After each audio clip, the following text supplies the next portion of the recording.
So, welcome everybody, and welcome to another session basically of this machine learning for the discipline courses. This is the session 2 that was basically taught on the 20th of April. As always, we give here a quick recap about the course and the second overview that we publish on YouTube about what was taught. And here, basically, let's start off. So this is the course about supervised learning. Here, quickly again, after the first session, what is machine learning? So in today I take basically my personal definition. So today this is generally used, as it's written here, as an umbrella term to cover all kinds of algorithms. So we have basically clustering, curve fitting, dimensionality reduction, then all kind of classification and regression algorithms that you can imagine of, and so forth. Yeah. So what do we have further in this box? It's further broken down into supervised learning and unsupervised learning.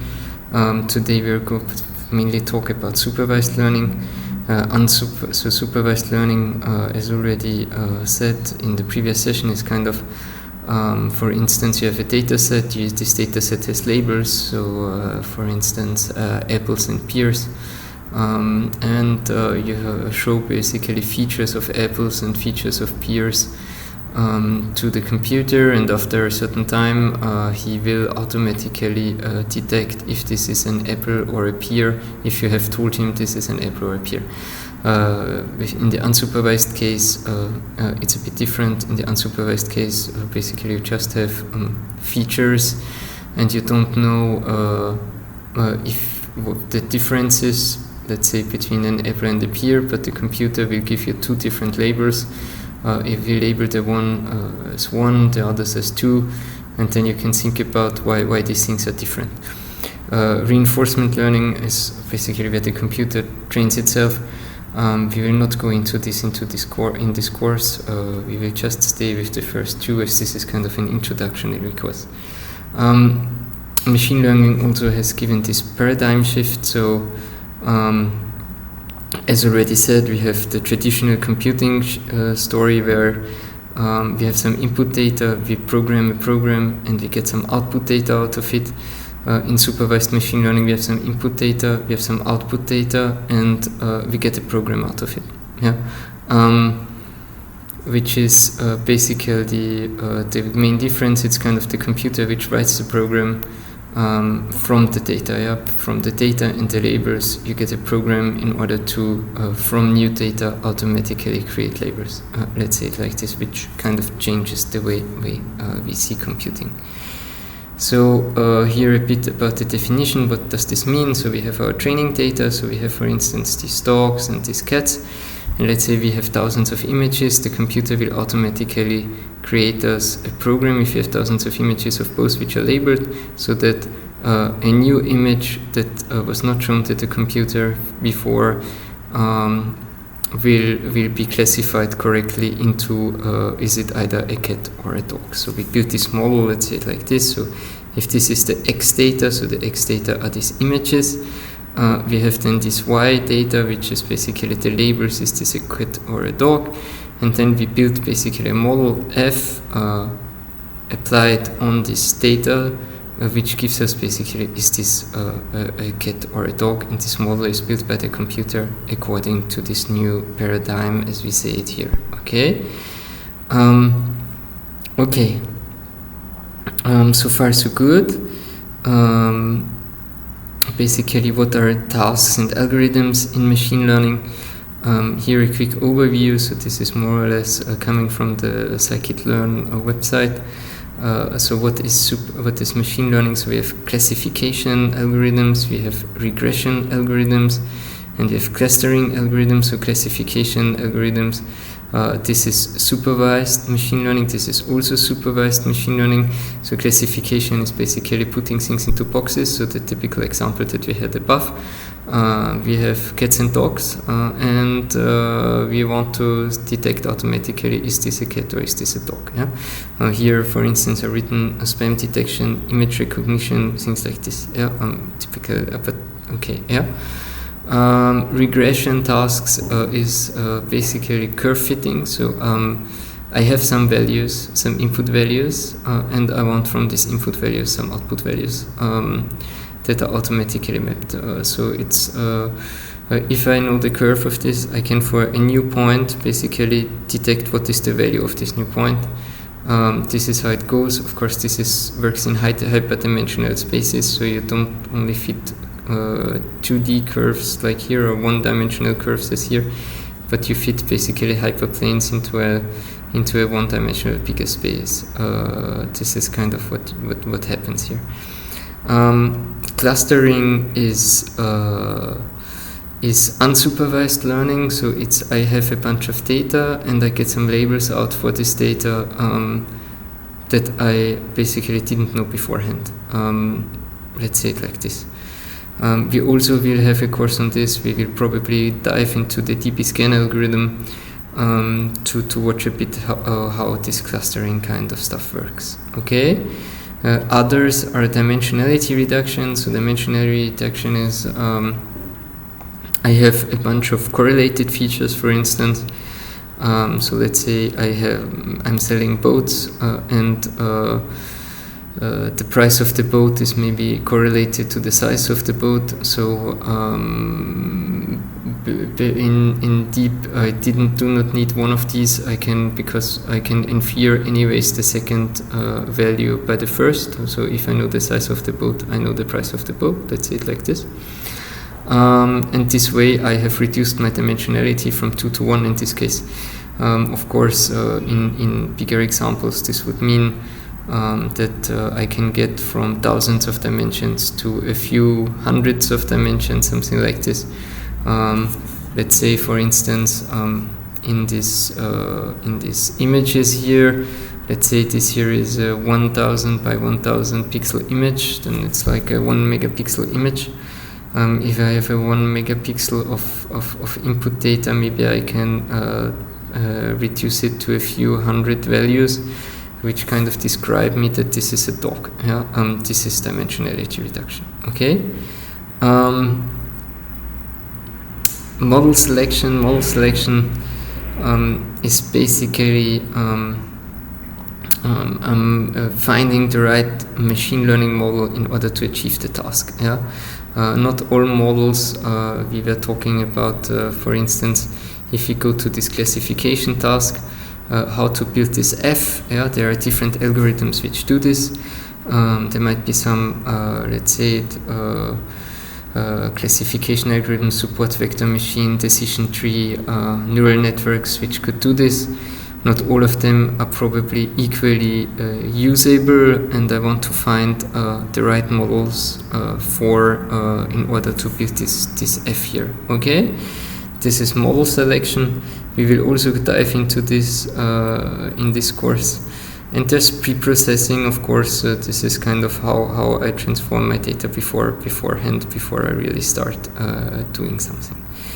Okay, in general, all of this is chained together. So a typical chain is I perform first feature extraction, then dimensionality reduction, and then I train my algorithm. And this chain is, of course, more or less complex depending on the task that I want to do. Yeah. There's also some kind of definition of data mining, which is kind of knowledge discovery from data, which is, of course, also very, let's say it, just a terminology story of what it is. Basically, okay, these are all kind of common buzzwords for all the same thing. These are things that we do, which you as a data scientist should know in one or another. So I've called this here the knowledge discovery process. So yeah, I have some data, and how do I get knowledge out of this data? Yeah, so you have some databases. Basically, you get this data, you perform some data cleaning, you select from this data the relevant data for the task, whatever you want to do. Yeah.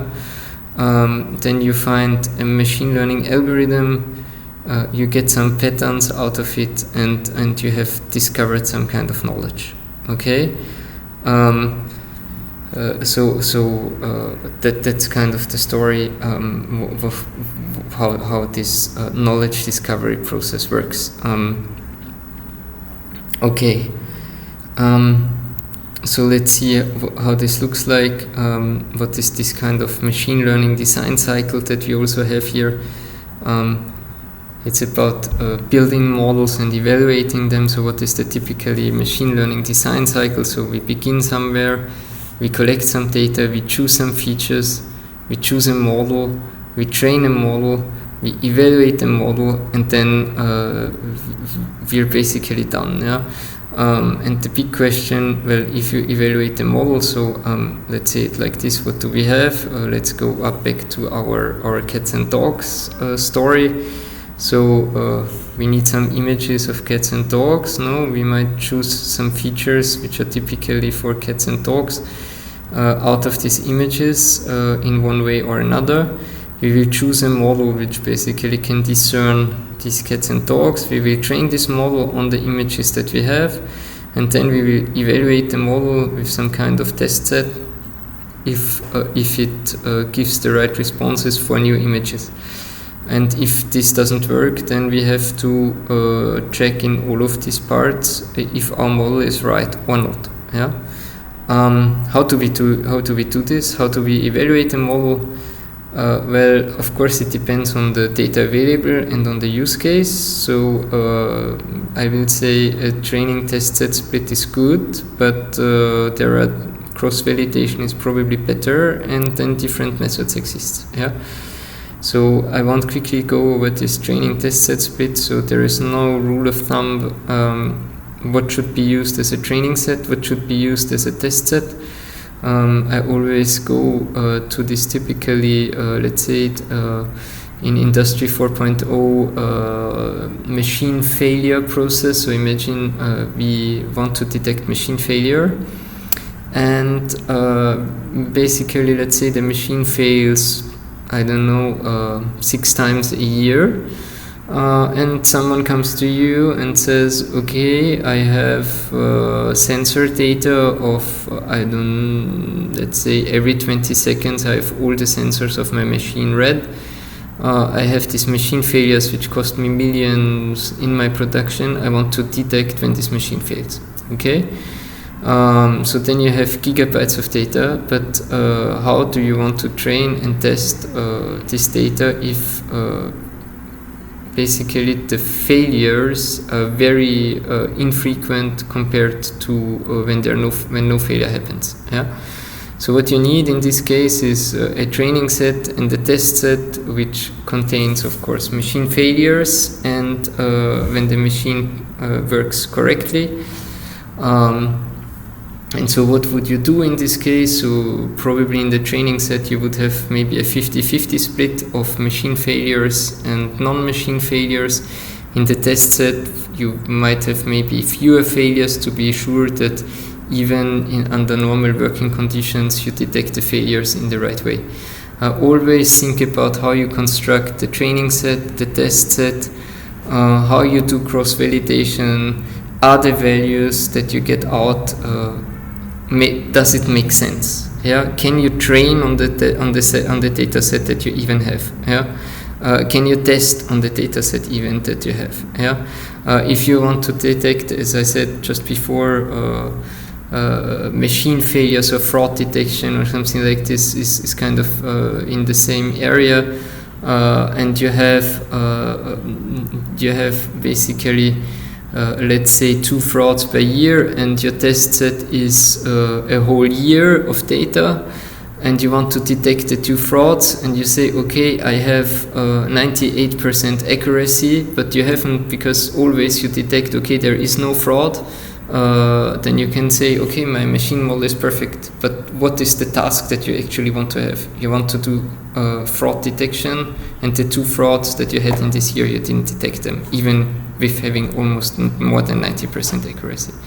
So always think about what you want to do, what you want to achieve, what do you put into the training set, what do you put into the test set, how do you perform cross-validation, For instance, always think about which kinds of methods you use, how you build these kinds of data sets, what kind of data you're using. Okay.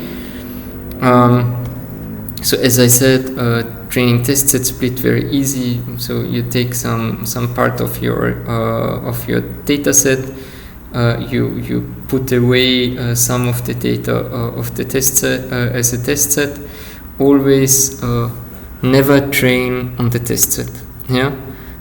So the idea is that you train on some kind of data, you make predictions on data that you haven't shown to the machine beforehand, because otherwise, well, of course you will detect what you have trained on, but the idea is basically, does the machine perform on things that it hasn't seen before? Yeah, and for this you need this test set. Okay. Cross-validation is kind of the advanced method to do this. So cross-validation basically means you do several splits of your data set, just as shown in here. So we have basically here, let's say in orange, the test set. We take one training set, one part as a training set, a different part as a test set. We train on this part of the data set, we test on this part of the data set. We perform the same thing with a different split, and we do it again, and we see the outcome, okay?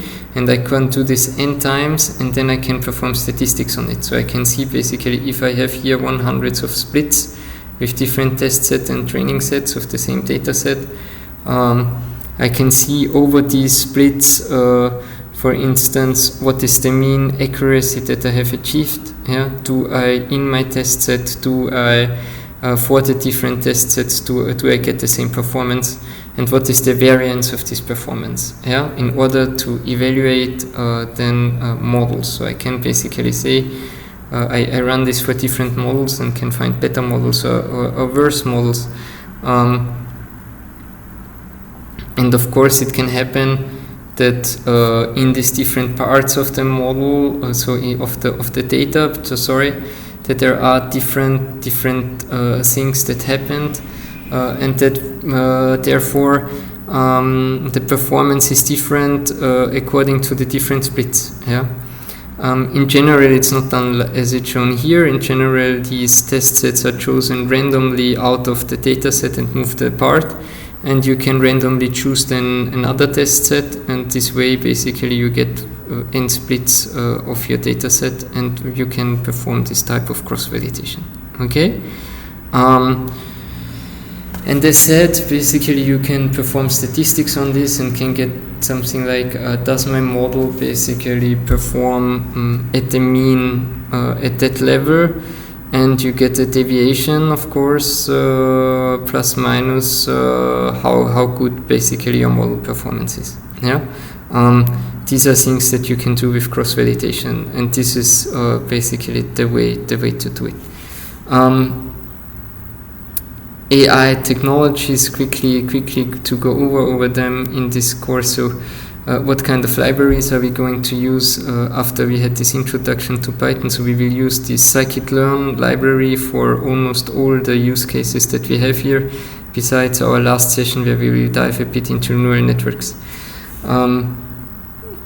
The scikit-learn is an academic library. It's not a high-performance library. It's not a forcibly tuned library. It's a library that works for several cases, but that it might not be good enough for real use cases. Okay. That being said, this is kind of the way it is. Yeah, it's a very academic library, to say it like this. Okay, we have the Keras deep learning framework, which today is integrated into TensorFlow, which allows you to build neural networks. We will also use this basically in this course later on. We have the PyTorch framework. We will not go into it into this course, just to have it here. PyTorch, you can use it kind of in the same way as you can use TensorFlow and Keras.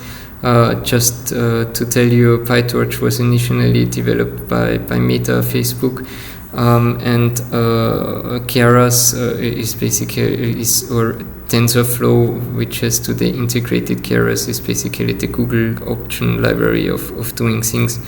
Both are open source and openly available to everyone.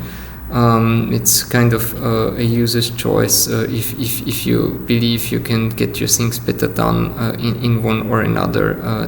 Yeah. Okay. We have TensorFlow, which is kind of let's say it together with PyTorch, the de facto standard of deep learning frameworks.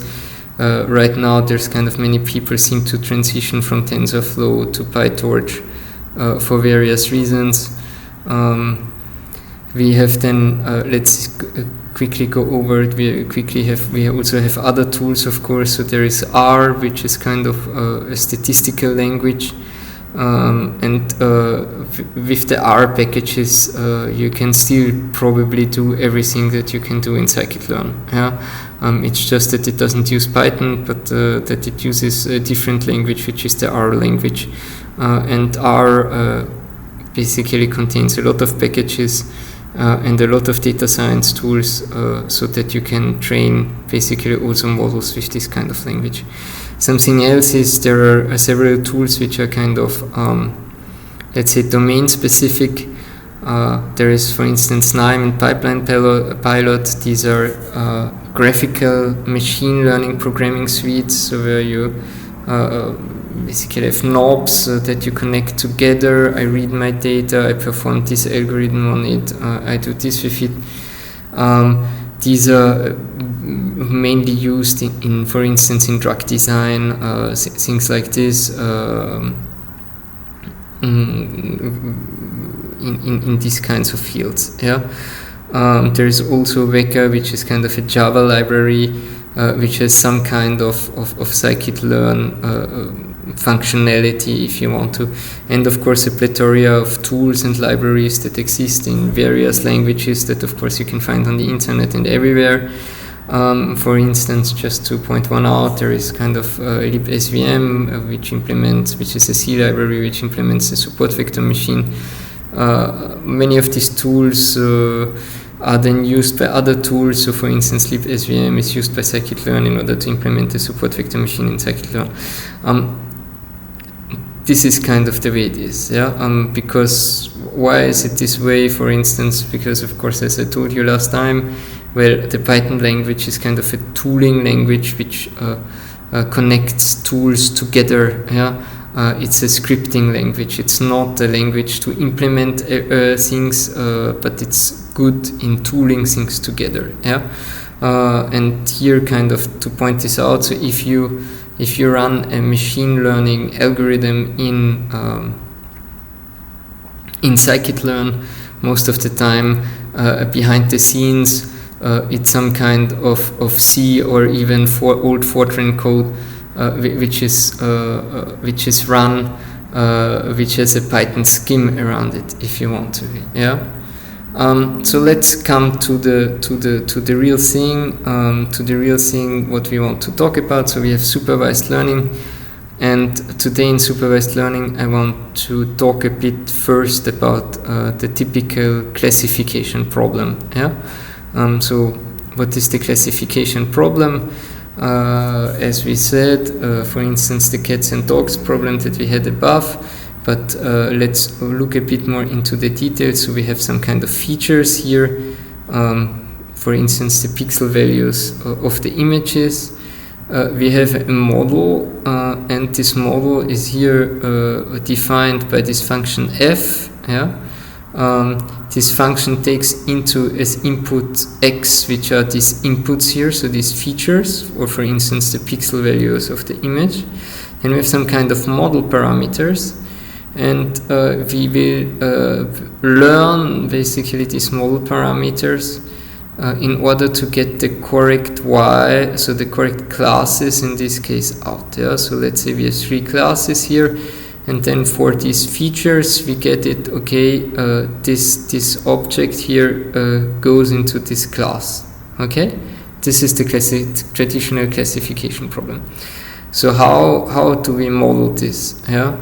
So in most of the cases, you have some kind of training and loss procedure. So this is very general, so that you get kind of an overview, a kind of idea about how things work.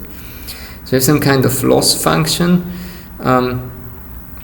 it basically creates some kind of distance. So we have some kind of distance measure of this f, where I put in this xi and this yi. Let's say it like this. Yeah, so for each image that I show to this f, I get out, is it a cat or a dog? And so if it's not a cat, a dog, or if it's 50-50 or whatever, then the algorithm says, I get some kind of distance from the predicted value. Okay?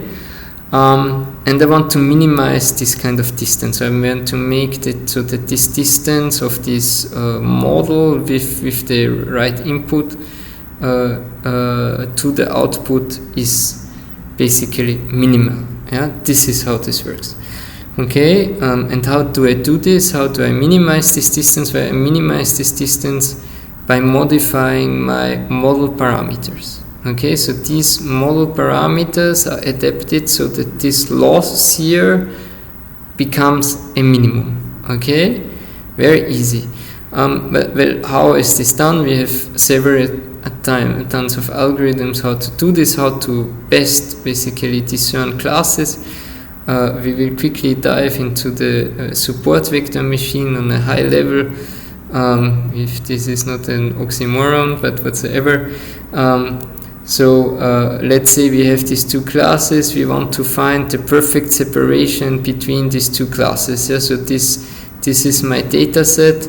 And I want to see, okay, well, if I have a new point and if it's on the right side here, it is probably part of the yellow class, and if it's on the blue side here, basically it's probably if the blue class. And the question is, how can I get this discerning? And the story is like, you have this support vector machine. So the support vector machine, what it does, basically it builds on this plane, yeah, here orthogonal vectors, and it maximizes these orthogonal vectors to the classes, okay, so that the distance becomes kind of a maximum to both of them, yeah, simultaneously. And this is kind of maximizing the distances of these vectors is kind of a way of tuning this omega in hopefully so that this loss becomes smaller, yeah. This is kind of the way how this is done in this kind of support vector machine. We also have a demo here, so if we go on this, and here in this demo, actually they use the kernel trick, so we can show this here, how this works, maybe if the browser comes up. And now I've opened it twice, and I want myself still to be here, so I will make this a bit better. And this web page here, it's very nice because we can say, okay, we have here a support vector machine, and we can basically say, we want to have the linear type, so t-kernel type, let's make it linear, because to show you what we have here, and basically we make some dots like this. And we make some, and we change them into different colors like this. Let's make it a bit more complicated, but let's do something like this. And then we run this, and then we see, okay, well, the perfect separation would be this, and then the support vector machine would say, okay, everything which falls on this side is classified into the blue dots, and everything which falls on this side is classified into the red dots. Okay. Which of course, as you see, is not perfect, but it works. Okay, so there are different ways to do this. So you can also do this with kernel tricks in order to get nonlinear types here. So basically, you change your space in order to do this with still with these, let's say, orthogonal vectors in a curved space. In order to get this out, that's the way it is. Yeah. So let's do this with t equals 2, so that you kind of get an idea of what this looks like then, and we can do something like this. Check, and we can change this and can have something like this. Okay. And we can run the support vector machine. And the support vector machine then gives us kind of a curved solution, which is still not perfect to using a curved space for this system. Yeah, okay. This is called the Kernel trick. Okay. So this is what I wanted to tell you about the support vector machine, so that you have a kind of a high-level overview about how things work. Okay, model parameters, of course, if I use this plane here and I do this in 2 dimensions, it's kind of x plus b in order to find the perfect plane. And then I have to adapt, of course, a and b according to, so that these vectors become the biggest. These are then my model parameters omega, yeah? Okay, so this is kind of the story. We also told you that there are nonlinear cases where basically using this Kernel trick in non-Euclidean space, you can basically still get the support vector machine running, yeah? Okay, many other classification models, of course, besides the support vector machine exist. You can do this with neural networks, you can use decision trees, naive Bayes algorithms. We don't dive into all algorithms, this is kind of more a practical course where we will show you how you build a model zoo, how you can use many of these algorithms. Basically you can read about all these algorithms yourself. We will dive later in a later course into neural networks. The part of this course is to get started and to kind of learn how to use these tools and how to work with them, and see basically how you can build models yourself and how you can evaluate them if what you're doing actually is right and gives good prediction values. Okay, so the model zoo, yeah. So basically what we will do is we will use many classification models that are available in scikit-learn to build kind of a model zoo, and then to evaluate which one is the best model, yeah? So that you kind of get a feeling about how these things work, how these things are going. And we will score this model using cross-validation methods, okay? And we will of course see if which model is then the most appropriated for this story. Okay, that's basically it. I don't really want to dive here into regression stories. I guess I will keep the regression stories for another video where I do this all together. So we have linear regression slides which we have shown in the course. But I guess it's not really the point here. We will do this later anyway in a subsequent video. So I hope you have right now a high-level overview about what the classification problem is, and we will then in a practical course in the next session basically see how we can treat how we can tackle this kind of classification problems. Okay, thank you so much. Have a great day. Bye bye.